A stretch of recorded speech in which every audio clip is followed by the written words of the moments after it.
intelligence from all the sources, and they have files and files, some clippings from various newspapers, what authors, various authors' rights.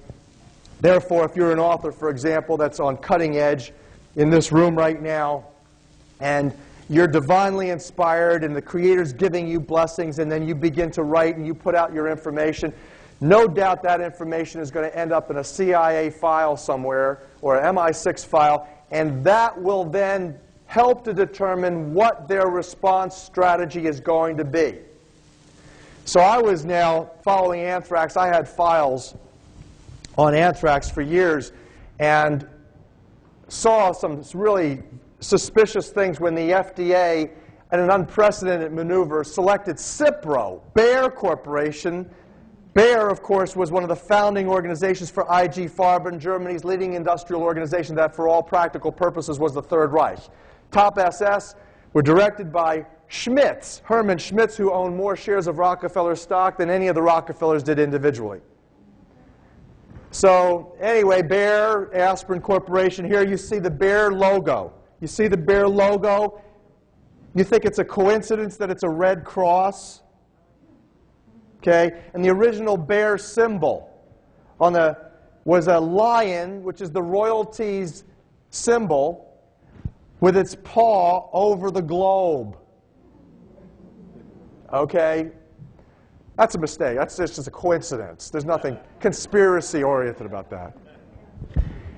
So, Bayer, I saw FDA unprecedented of all the antibiotics to combat anthrax. I mean, you could kill anthrax with garlic for virtually pennies. Doxycycline, tetracycline, all of those, for pennies you could get rid of anthrax. They chose to endorse the deadliest of all antibiotics, never been tested on people less than 18 years of age, had a horrific level of side effects, and the most expensive thing, it was ridiculous, a 60-day supply was $700.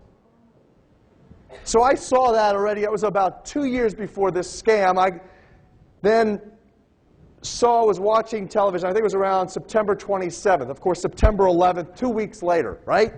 September 11th, attack in America. 2 weeks later now, I'm watching ABC News with Peter Jennings, who is a counterintelligence propagandist infiltrated from Canada, who says to American public, ends his Wednesday night broadcast, this quote: "Tomorrow, we're going to go into anthrax.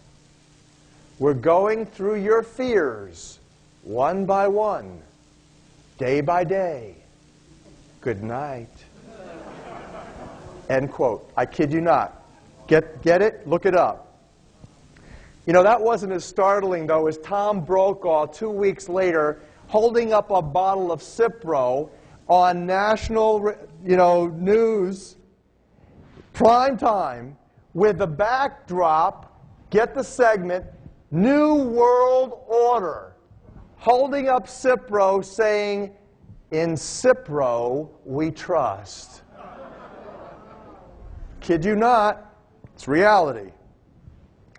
So I contacted, after I saw Peter Jennings that night, knowing all this, I contacted my FBI.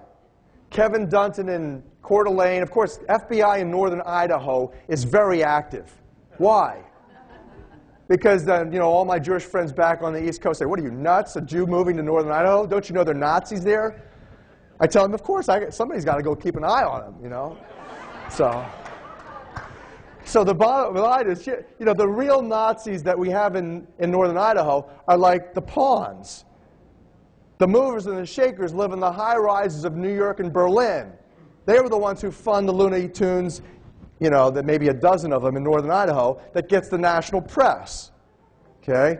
So we have we do have one of the world's leading Nazis in our area. It's a neighbor of mine up there who I royally exposed in the book Death in the Air. His name is Klaus Gronke, good friend of Henry Kissinger's. Okay? We royally exposed him.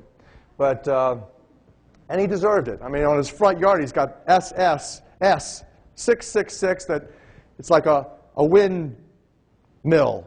When the wind shifts, the S's have like little pivots they cross over, forming two Nazi swastikas, or two double X's. And this is on a front yard.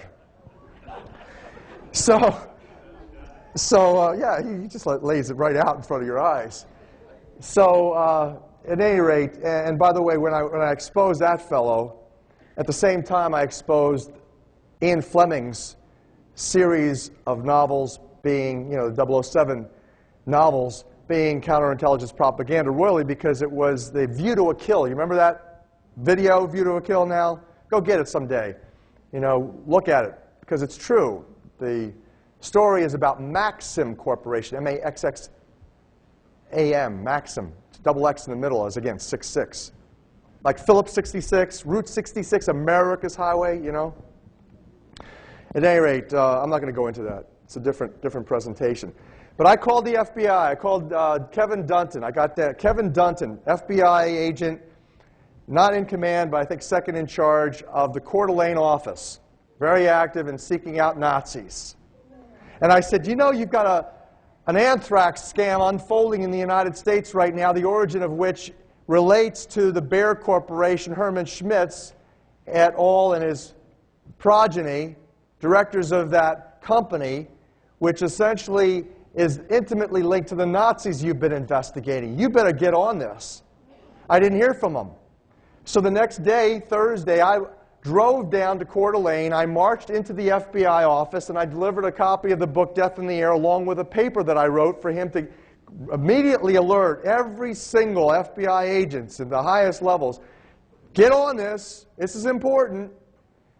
Folks, that was one whole week before the first anthrax mailing was announced in the press. I beat it by a week. In fact, the day that I made the call was the day that it was mailed from Trenton, New Jersey, and a secondary one was mailed from overseas. So you would think, given that intelligence, that they would come to me